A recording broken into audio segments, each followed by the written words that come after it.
Olá para você que nos ouve pela Rádio Defensoria. Eu sou Adriana Paulino e nós estamos aqui para mais uma edição do Entrevistas DPE. Como sempre, com novidades para você, para deixar você sempre muito bem informado. Hoje nós vamos conversar sobre como se aposentar pelo INSS em 2025, para a gente ficar por dentro das regras, direitos e onde buscar ajuda. Hoje tudo isso aqui no Entrevistas DPE, comigo, Adriana Carla.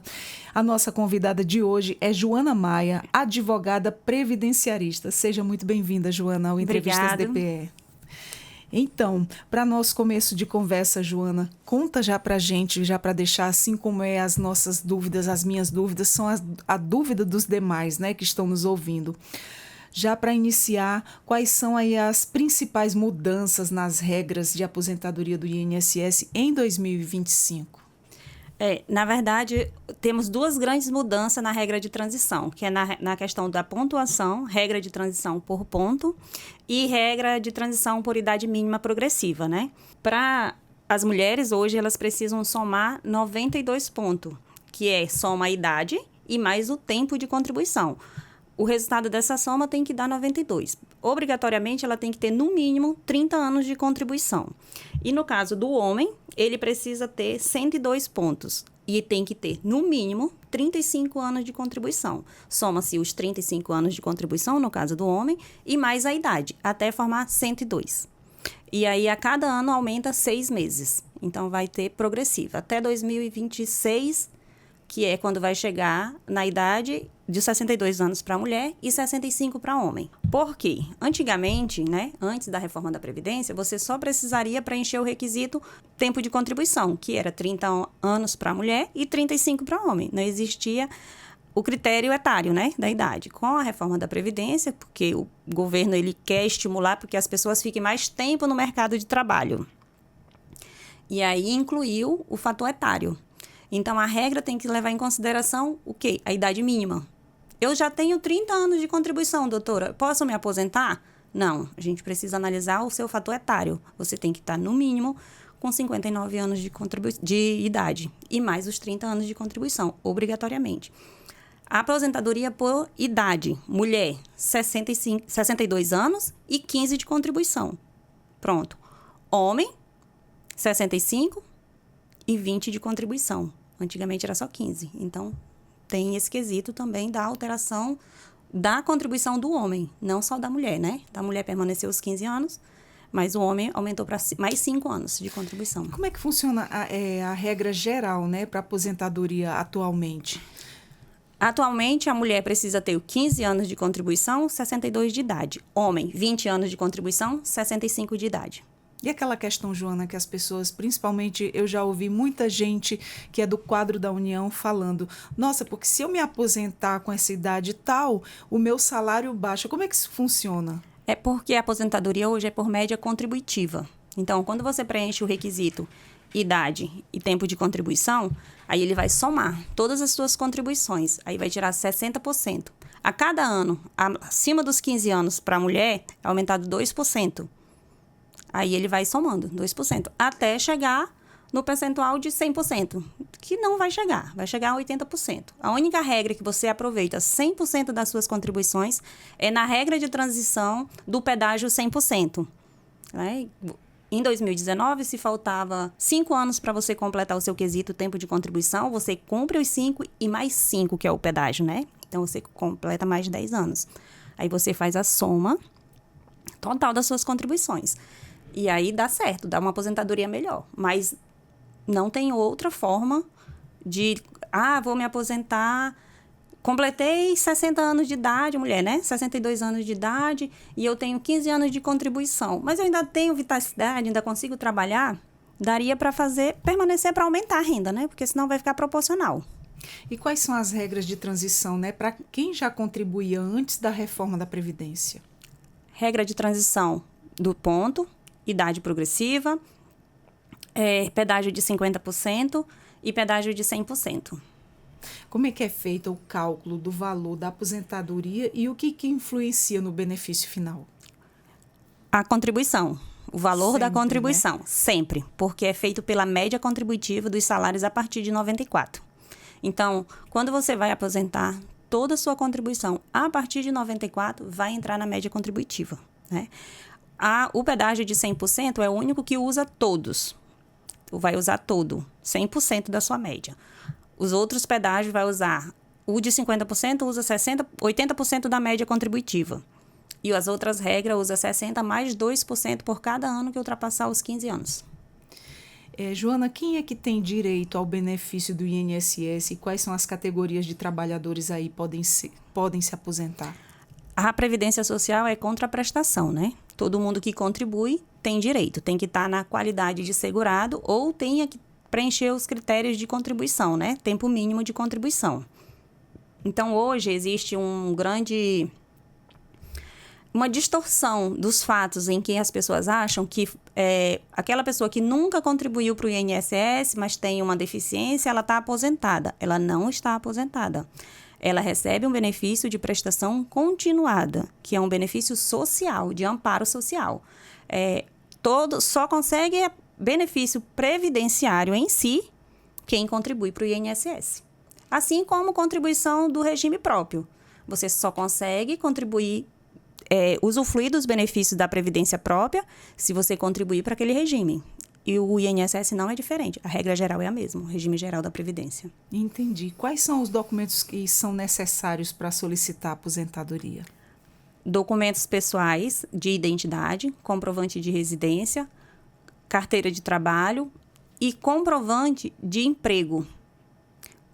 Doutora, qual é o comprovante de emprego? Ficha financeira, contra-cheque, extrato do FGTS que consta lá que trabalhou. Por quê? Hoje, 70% das contribuições não estão corretas no CNIS do INSS. Então, é necessário você acompanhar o seu extrato de previdência lá do CNIS, extrato previdenciário, porque lá vai constar todas as suas contribuições e o valor da sua contribuição. Onde você identificar um erro, você tem que pedir, liga no 135 e peça a alteração do cadastro. Tanto do cadastro em relação ao emprego, quanto à contribuição.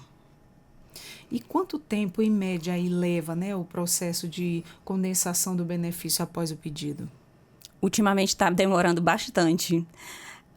Eu tenho clientes que já estão com 6 meses, 7 meses aguardando. É mesmo? Tá horrível. Mas tem casos... A demanda tem sido muito grande?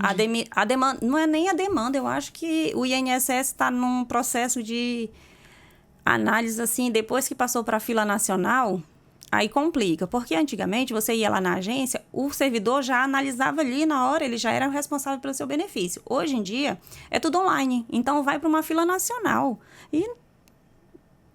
E põe tempo, né? E põe tempo. Porque entra tudo no Brasil inteiro, né? Então, todo o Brasil que solicita vai para aquela fila. Então, aí são poucos servidores, né? Agora, chamaram bastante gente aí no concurso, Deus queira que melhore. Então, quais são aí os principais erros cometidos, né, pelos segurados ao solicitar a aposentadoria? Falta de comprovação das contribuições. E não é a contribuição em específico, é comprovar o vínculo. Por quê? A obrigatoriedade da contribuição do repasse não é do trabalhador, é do empregador. Então, você só precisa comprovar que naquele período você trabalhava e o valor do seu salário. O restante aí, quem tem que fazer o INSS, ele faz o processo, tu tem que comprovar, porque a obrigatoriedade do repasse não é do empregado, é do empregador. O empregador ele retém o seu INSS, então ele tem que repassar. Entendido. Doutora, quem já recebe a aposentadoria pode ter o valor do benefício revisado? E em quais casos isso é possível? De erro na análise. Então, tem casos que quando a pessoa vai fazer o pedido de benefício, já está com uma idade, né? Por exemplo, já tem 65 anos, e aí ele vai lá no CNIS dele, ele não tem o tempo completo, mas ele já tinha 15, 20 anos de contribuição. Aí o que ele faz? Ele pede. Só que se for fazer uma correção, principalmente aqui no estado, quem entrou em 94, 96, porque não está no CNIS, ele pede a correção e automaticamente vai ter um aumento considerável, né? Porque como é pela média contributiva, então vai ter um salário, uma vantagem na correção. Agora eu tenho uma pergunta para lhe fazer, que é minha dúvida também, como pode ser a de muitos que estão nos ouvindo. Como é que funciona a aposentadoria para trabalhadores autônomos e MEIs? Contribuinte individual. Ele tem que contribuir, paga o carnezinho do GPS, né? Vai lá, emite. Hoje é tudo online. Não tem mais aquele carnezinho. Antigamente era tudo no carnezinho, você pagava todo mês lá. Hoje tudo online. Hoje é tudo online. Você vai lá. O MEI, ele só aposenta por idade. Ele não aposenta por tempo de contribuição. Mesmo que ele fosse contribuinte antes de 2019. Não existe aposentadoria do MEI por tempo de contribuição, né? A única aposentadoria do MEI é por idade.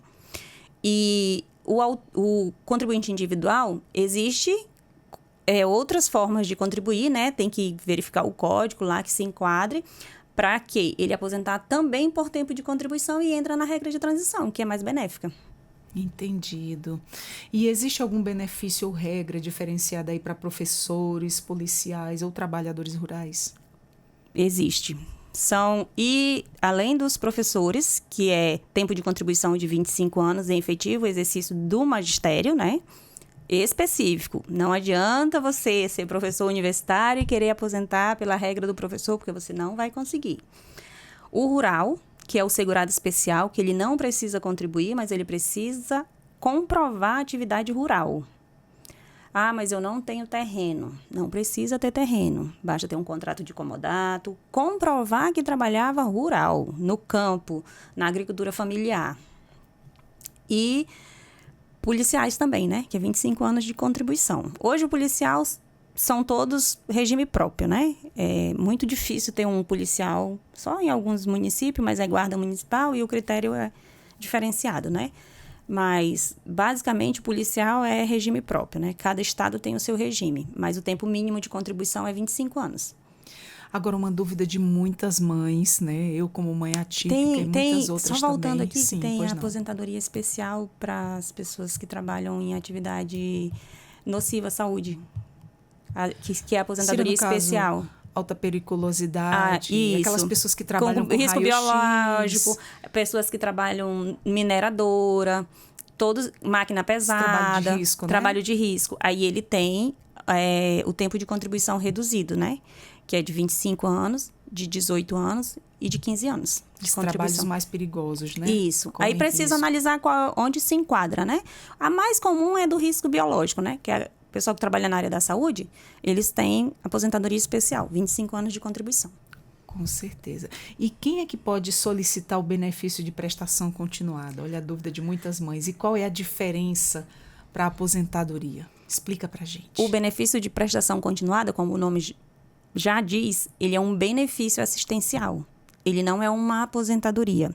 É um amparo social do governo para as pessoas que têm uma deficiência ou um idoso acima de 65 anos e que não tenha condições para prover a própria assistência, né? Subsistência. Das crianças, além da criança ter a deficiência, é necessário ter a questão financeira dos pais, que tem que hoje, em regra, tem que ter 1/4 da renda per capita por grupo familiar, né? Pega o salário total da família e divide pelo número de habitantes da casa. Essa soma tem que dar 1/4 na via administrativa. Na via judicial, dependendo da comprovação, a gente consegue deixar até meio salário mínimo. Entendi. E fala pra gente como é que os assegurados eles podem acompanhar suas contribuições, né, para evitar problemas no futuro. No próprio portal do INSS, o extrato do CNIS. Foi até importante seu questionamento, porque eu sempre falo que o contribuinte hoje ele precisa fazer um planejamento previdenciário. Por quê? Porque tem as regras de transição com a reforma da Previdência. Então, tem muita coisa que 1 ano a mais, 6 meses a mais, altera gradativamente o valor do seu benefício. Então, assim, no planejamento previdenciário é feito toda essa análise contributiva, né? Então, é importante que o segurado que esteja contribuindo, que tenha essa dúvida, ele procure um especialista para fazer um planejamento previdenciário e faça a análise da contribuição e veja qual o melhor critério, né? Porque, apesar de o INSS ser obrigado a fornecer o melhor benefício para o assegurado, nem sempre isso acontece. E aí, quem não tem o apoio, né, de um profissional qualificado, perde. Exatamente. Hoje em dia a gente perde muita coisa por ser desinformado, por não saber como proceder determinada em algumas situações. E o INSS, eu sempre falo, o INSS é uma coisa que você não para de estudar nunca, porque todo dia tem uma instrução normativa nova, todo dia tem uma alteração. Agora sempre tem mudanças e atualizações, todo dia tu tem que estar ligado ali, porque o INSS, todo dia ele solta um informativo, todo dia ele faz uma alteração. Todo dia, o profissional que trabalha com o previdenciário, ele tem que estar muito atento aos detalhes para que o cliente dele não seja prejudicado. E a população, em geral, ela também tem que estar ciente dos seus direitos. Por quê? Porque, às vezes, é lesado, né? Já teve situação de cliente que me procurou que trabalhou desde 94 até 2000. Então, olha o tempo que ela contribuiu. Não tinha uma contribuição lá. Então, são 6 anos perdidos. Não fica perdido. Vai lá na Cefaz, pega a fichinha financeira lá, que eles têm o extrato, dá entrada no INSS. Se o INSS não aceitar, judicializa. Olha só. E fala pra gente, doutora, em Boa Vista, onde é que as pessoas podem buscar orientação gratuita sobre a aposentadoria e outros benefícios previdenciários? No próprio INSS, né? O INSS, ele tá para isso, né? Ele tem o atendimento presencial. Qualquer pessoa que tenha questionamentos, dúvidas, ele pode procurar uma agência do INSS. Muito bom.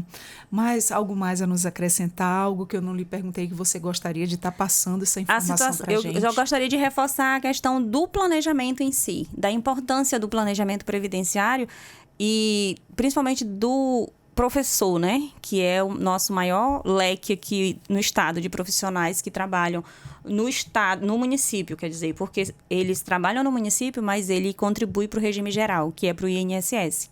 Então, ele não vai aposentar pelo regime que está lá no plano de cargos e salário dele. Ele vai aposentar pelo regime geral da Previdência, regra geral. Então, média contributiva, tempo de contribuição e todos aqueles critérios do INSS, que é do regime geral da Previdência. Tem que ficar muito atento.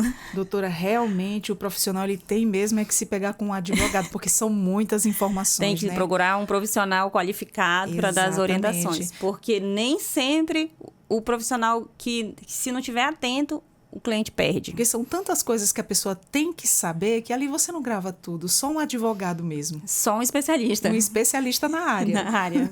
Doutora, muito obrigada por todas as informações. Estou à disposição, precisarem só. Entrevistas DPE está sempre de portas abertas. Nós conversamos com a doutora Joana Maia, advogada previdenciarista, aqui no Entrevistas DPE, tirando muitas dúvidas da gente. E muito obrigada mais uma vez. Estou à disposição. Nós vamos ficando por aqui com mais um Entrevistas DPE. Eu sou a Adriana Paulino. Até a próxima. Tchau, tchau. Obrigada.